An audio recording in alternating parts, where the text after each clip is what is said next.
Hello, welcome back to Our Filter True podcast. This is your host, Grace. So, we're going to continue with the season in the series of the Counting Children. The gap that remembers. Houses kept more things. They keep the ways we stop speaking to one another. And the old row house on the corner, a sequence of numbers live under the paint. A lullaby half remembered, the counting of small hands, the arithmetic of absence. People called it noise at first, the wind and the waves, a neighbor radio. But the counting has a shape that weathers and speakers do not have. It pause, skip, and then continue as it trying to find the next missing syllable. The previous family, the Leroys, has 3 children.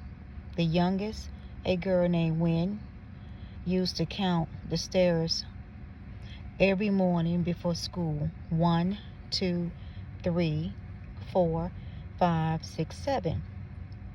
Then she would jump the last step and land in the hall with both feet.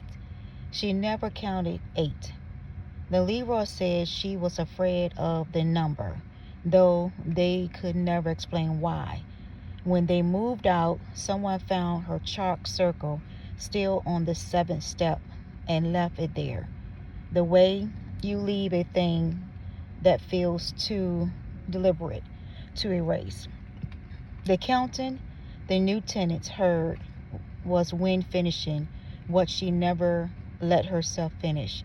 The number she avoided all those years, calling out from the wall until someone who understood incompletion answered it. Myra carried a small ruler of habits, lists, late night checks, the scraping noise of keys against locks, because the world has taught her to measure what was gone. Damon, her partner of 6 years, told her the habit was enduring. He no longer believed that. He had stopped believing a number of things. The counting did not announce danger, it announced incompletion. Each skipped number was a request, not a threat. The house has learned a grammar of omission. When we refuse to count what we cannot bear, the ledger of the living asks someone else to finish the sum. Miss Ellery, how it began.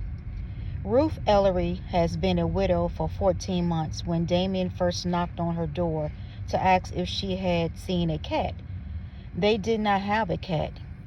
She knew that, and she suspected he did too. But it was October, the light was leaving early, and she had not spoken to another person in 4 days. Her husband Tom had died of pancreatic cancer, diagnosed in March, gone by August. 5 months from the word cancer to a headstone. He has been a quiet man, a good man, the kind who left warm cup of tea on her desk without interrupting her. She has not known how loud the house would become without him. No loud with noise, loud with the sound of someone not being there. Damien came to her door 4 more times that autumn. Once to borrow a corkscrew, once to ask if she heard a strange sound at night. She said she has not, though she had every night and has exactly what it was. Once to bring back the corkscrew with a bottle of wine he had said he had opened by mistake. And once the last time with no reason at all. He stood on her step in November dark and said, "You look like someone who needs to not be alone tonight." She said, "So do you." That was where the trouble started. In the honest admission between 2 people who should have known better, that loneliness was not the same as availability, but felt like it in the dark. She never stopped feeling that Thomas was watching. The house on her side of the wall was full of his things. His reading chair, his kettle, his particular brand of silence, and she understood, perhaps better than Damien ever did, what it meant to portray someone that was not fully gone. She heard the counting through the sheer wall. She closed not to mention it. Some warnings you hear and look away from because you are not yet ready to be warned. The faint counting. Night, a single lamp in the hall hums. Rain keeps time against the window. Damien is asleep or says he is. Myra is awake. She has been awake for hours. The counting starts again, faint as if heard through floorboards. Myra to herself standing at the foot of the stairs. 357.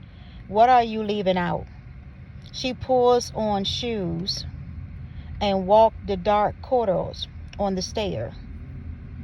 Chalk marks inside a hand-drawn circle, 6 numbers, a gap between 7, an empty space. Someone has rubbed out the wall where the next numeral should be.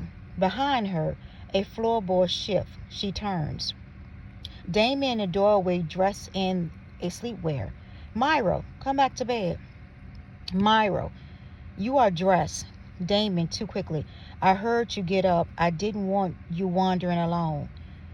A beat. Myra looks at his shoes. They are damp. Myra quietly. It's raining outside. When did you go out? I didn't, Damien. I didn't. He stops the counting again. He redirects. He is practiced at that. The counting returns beneath them patiently. 3, 5, 7. Myra, it skips 8. It's always skip 8. Why would you skip a number you know? Damien, maybe it doesn't want to reach it. He goes back inside before she can answer. The house holds the silence he leaves behind. Myra stays with the chalk until the cold drives her in. The broken chart.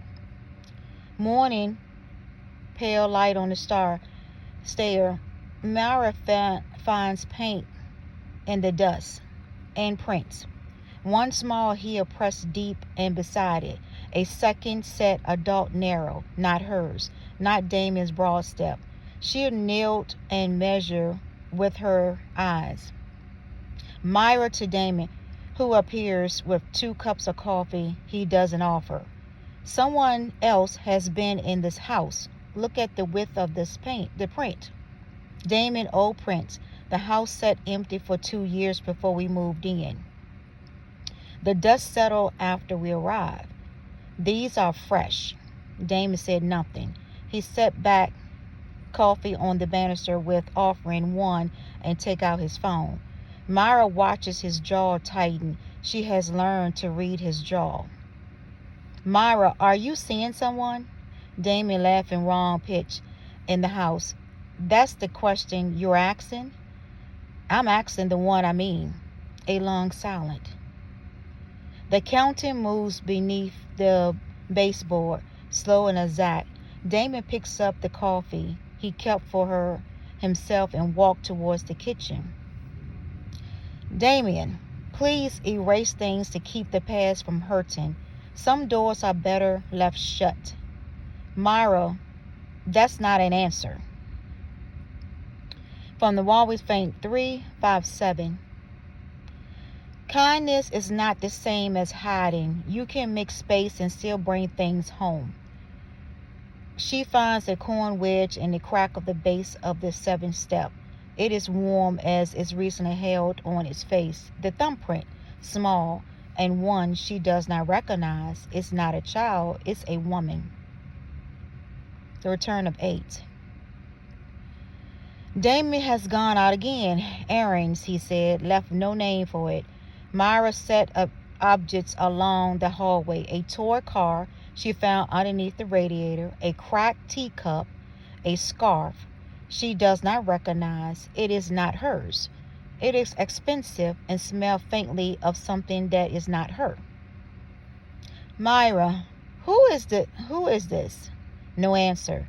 She folds the scarf and places it at the end of the row, last in line where the chart number stops. Myra, if you know what's missing, show me. I'll stay until you finish. For a long time, nothing but the slow clock. Then the counter begins lower than before. 3, 5, 7. There is weight behind the 8, like something settling in a space it was not sure it deserved. At the end count of 8, the hall seems to exhale. The tour car has moved a thumb width. The scarf has been refolded tighter into a careful bundle the size of a small fist. Myra did not touch it. Restoration can sound like a mistake. It sounds small. It sounds like counting. The front door opened. Damien, he opens it when he sees her face. Damien, what happened? Myra, whose scarf is this, Damien? He looks at this folded scarf on the floor. Something crosses his face. Not guilt, not yet, but the shape that preceded. Damien, where did you find it? Myra, in the house, in our house. Damien, Myra, don't start with my name like it's a question. The counting does not return that night. The silence between them counts louder, and even any numbers on them on the wall.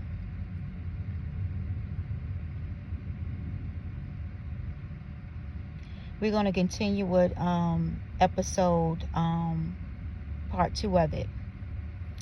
Dreams of the County Children. Night later, Myra and Damien sleeps on opposite side of the bed, a country of cold sheets between them. She drifts. In her dream, she stands above the house, pulled down a thin seam in the world into a realm of shifting colors, where children with luminous eyes walk in slow circles, counting in voices that ripple like water. A child's voice. We count what was left behind. We count so the lost can return. Myra, who are you?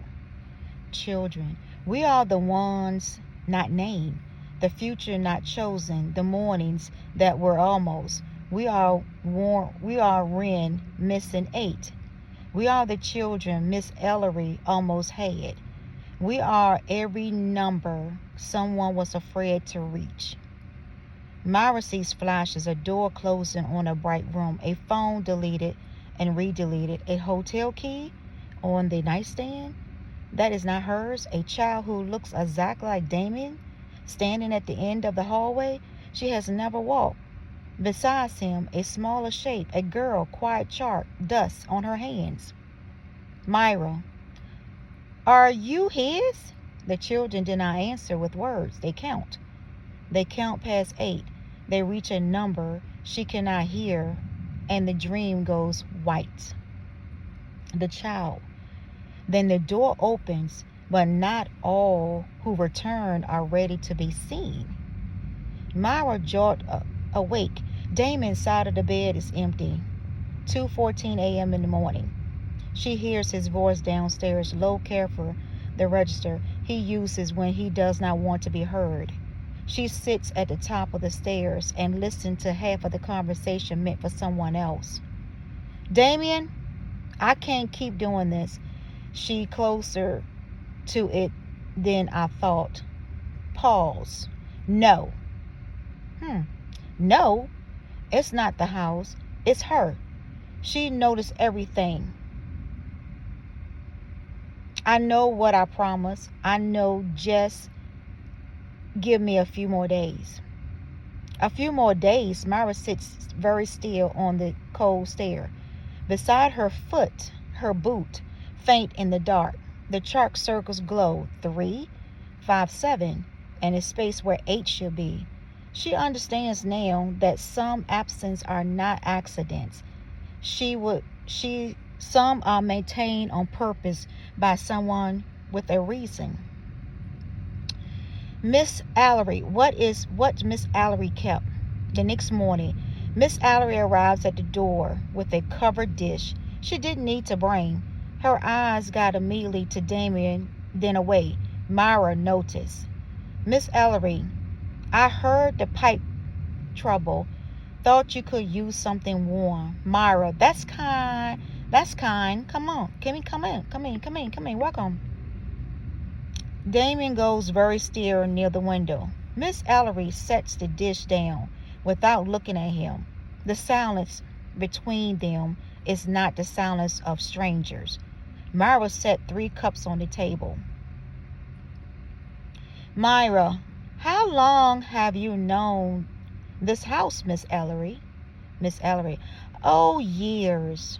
The Leroys were here a long time. Before then, the house was empty. I think I used to hear a child counting on the stairs. Wren, the youngest, she always stopped at 7. I thought it was a game. Myra, and did you visit often when we were away? The kind with a shake. Miss Ellery, I checked the pipes once. Damien asked me to. Myra, he gave you a key? Miss Ellery, he said you would mind.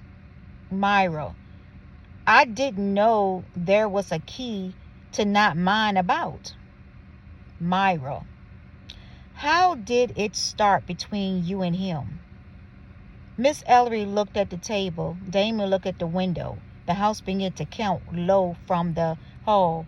3, 5, 7.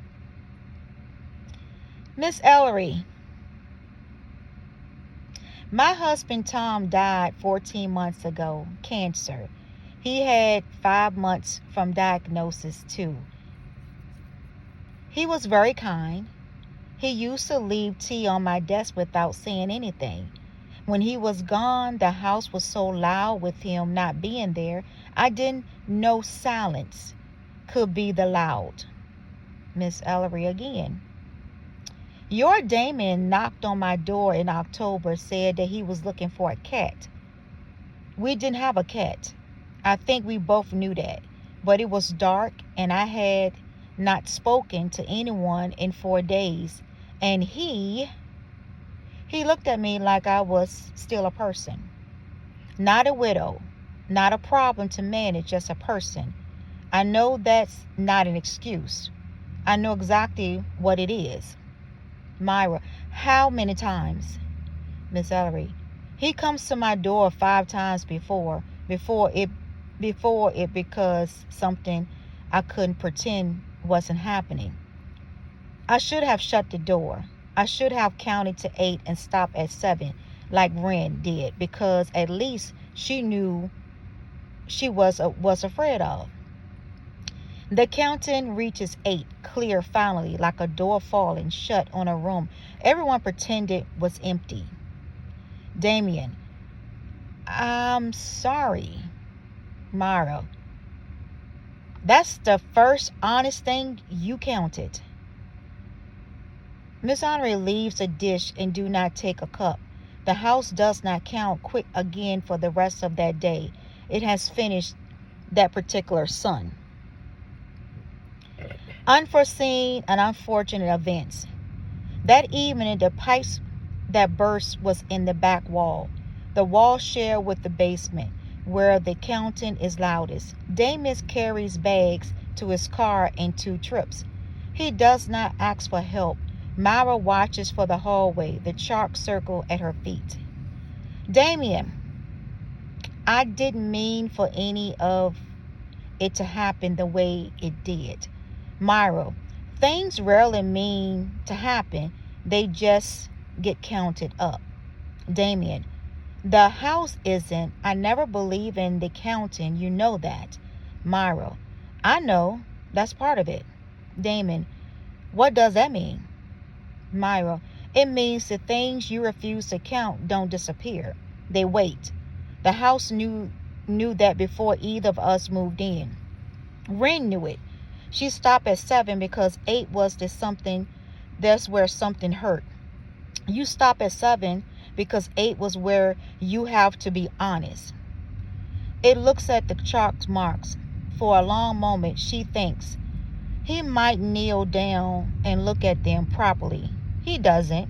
He picks up his second bag.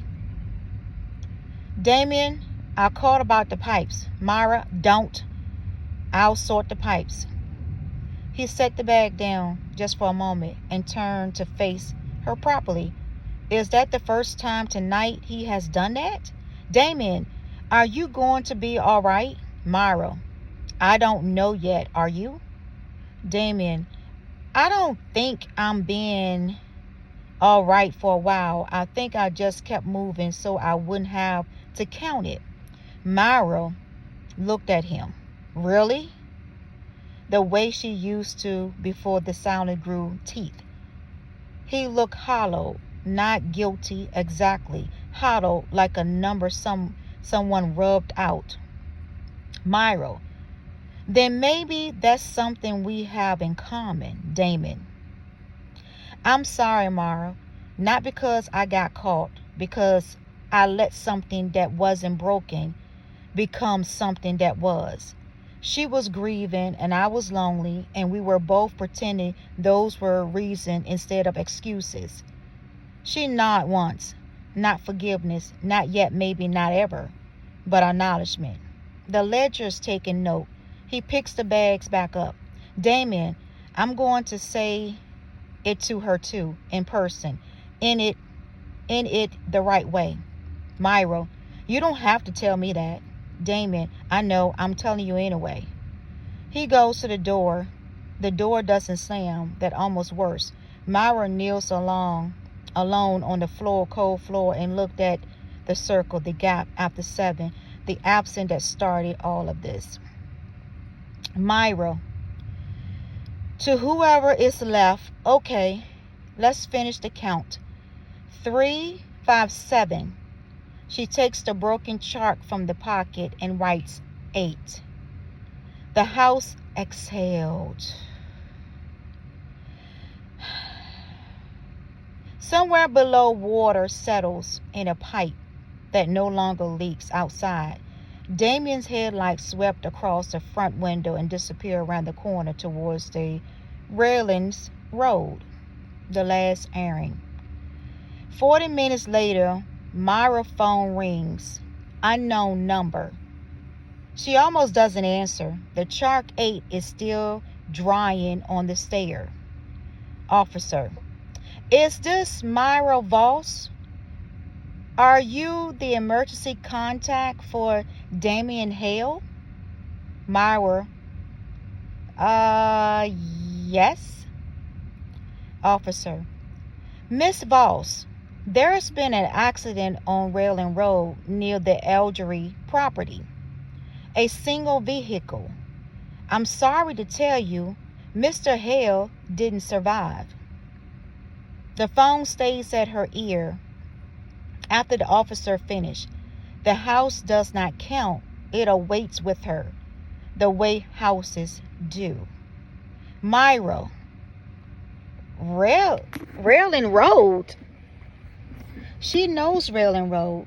She has never been to it, but she knows whose house sits at the end of it. She drives. The officer meet her at the bend where the guarded rail is torn open. Damien's car is nose down in a drainage ditch. One headlight still burning, one door hanging wide as though he tried to get out.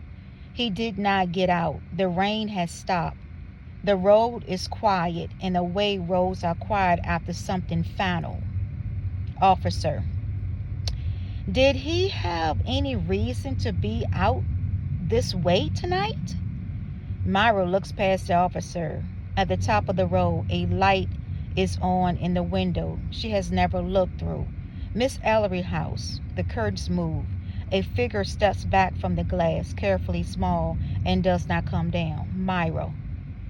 He was on his way somewhere. He didn't make it. An officer hands her Damon's phone in an evidence bag. The screen is cracked but still lit. The last message sent 9 minutes before the call reads, "Almost there, 5 minutes." The name at the top of the thread is simply E. Myra, 5 minutes? You were 5 minutes from where you needed to be? She does not say it with cruelty. She says it the way you say a number when you finally understand what it means. She drives home alone. The house is as she left it, chalk on the stairs, the scarf still folded, the cups on the table, one cold, one never poured. She sits at the foot of the stairs for a long time without turning on a light. Myra, I finished your count. You didn't finish mine. 3, 5, 7. A long silence. Then from somewhere down the wall, quieter than it has ever been, as though it is being said for the last time by something that is finally letting go. 8. And now nothing. The house does not count again that night or the night after. The absence where the counting was its own kind of number. What Miss Ellery did not come to say. 3 days later, Myra is sorting Damon's things, silly the way you do when grief has not yet decided what shape it will take. A knock at the door. She knows before she opens it. Miss Ellery, I come to say. She stops. She looks older than she did 4 days ago, like someone who has been counting something and kept arriving at the wrong sum. Myra, come in or don't. But don't stand on my steps and collect yourself. I don't have it to be spared. Miss Ellery comes in. She does not sit. She stands in the hall and looks at Wren chalk circle on the stairs as if she has seen it before. She has said through the window many times and never said so. Miss Ellery. He was coming to end it that night. He called me 2 hours before and said he needed to say it in person out loud to make it real. He said he owed you that. He owed me that too. He was like Thomas, the way he needed things said out loud or they didn't feel true. Myra looked at the chart 7, the gap 8. Myra, how long? Miss Ellery, 8 months. 8, of course. Myra, did you love him? A long pause. Miss Ellery pauses, her hand flap against the wall just above the chalk circle. I think I love not being alone. I think he was the first person after Thomas who made me feel like I was still someone worth looking at. I'm not proud of confusing those two things. I knew what I was doing. I just not stopping. Every time I thought I would stop, I think about going back to the house and that chair and the silence, and I counted to 7 and jumped over 8 like Wren. Myra, then we're both grieving something that was already gone. Miss Ellery nods once. She does not cry. Myra does not either. They stand in the hallway of the house that has been counting their losses before even of them knew what to call them. Miss Ellery, the counting, I heard it through the wall for months. I told myself it was pipes. I knew it wasn't pipes. Myra, what did you think it was? Miss Ellery, I thought it was warning. I think I was right about what it was. I was wrong about who it was warning. She goes on the stairs. 3, 5, 7, 8, complete. Besides the 8, the faint 9th mark, unfinished. Myra is not afraid of it. She is simply not ready. Myra, not yet. She leaves the 9 unfinished. Some counts are not ready. The house, for its part, does not push. It has learned, or perhaps always known, that the most important number are the ones you come to on your own time. Okay, so let's go into the more of it. So the more of this story is restoration can sound like a mistake. It sounds small. It sounds like counting 9. What we excluded may be what we most need to restore. Counting is not just for the living, but it's for the lost of and the possible. The counted children are Wynn, unfinished 8. The unchosen future are Mara and Damon's. The child, Miss Ellery, almost had every number someone was too afraid to reach. They count so the living would finish what they could not. Betrayal. Some absence are maintained by someone with a reason. The hardest number to say out aloud are the ones we owe someone. Tragedy. Damon died on the road to end the affair, 5 minutes from where he was trying to be honest. He never got to count 8 aloud. Mara counted for him. Reckoning. The 2 women grieving the same man discovered they are grieving different versions of him. Neither version was the whole truth. Both losses were real.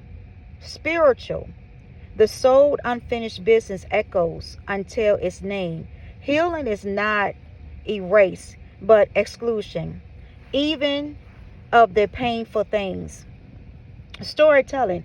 Every skipped number is a story untold. Every return is a new beginning, even when it comes alone.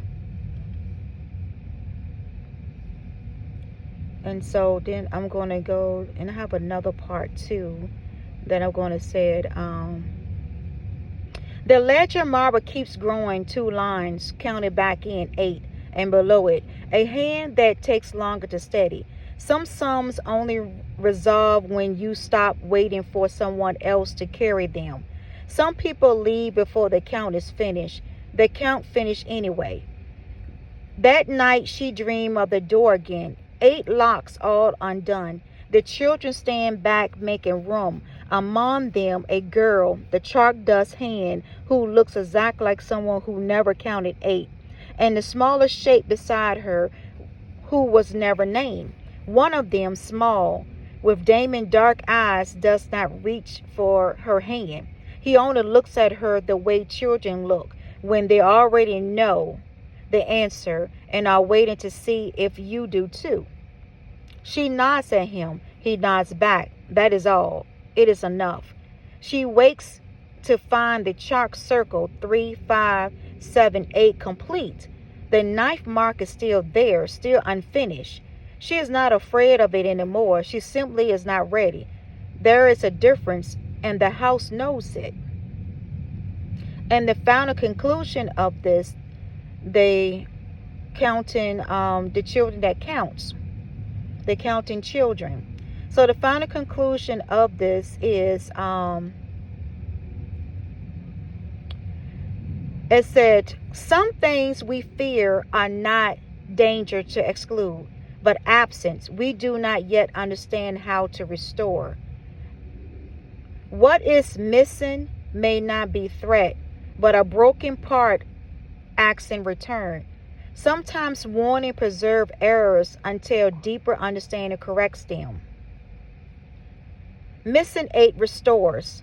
Decoded more. The missing count restores when what was excluded is understood as necessary to complete. The miracle is not defeating what was feared. The miracle is discovering the feared thing that was unfinished. Exclusion. Some exclusion are misremembered protection. Healing may begin when what we omitted is counted back. Thank you for tuning in and listening and joining to I Filter Truth. This is your host, Grace.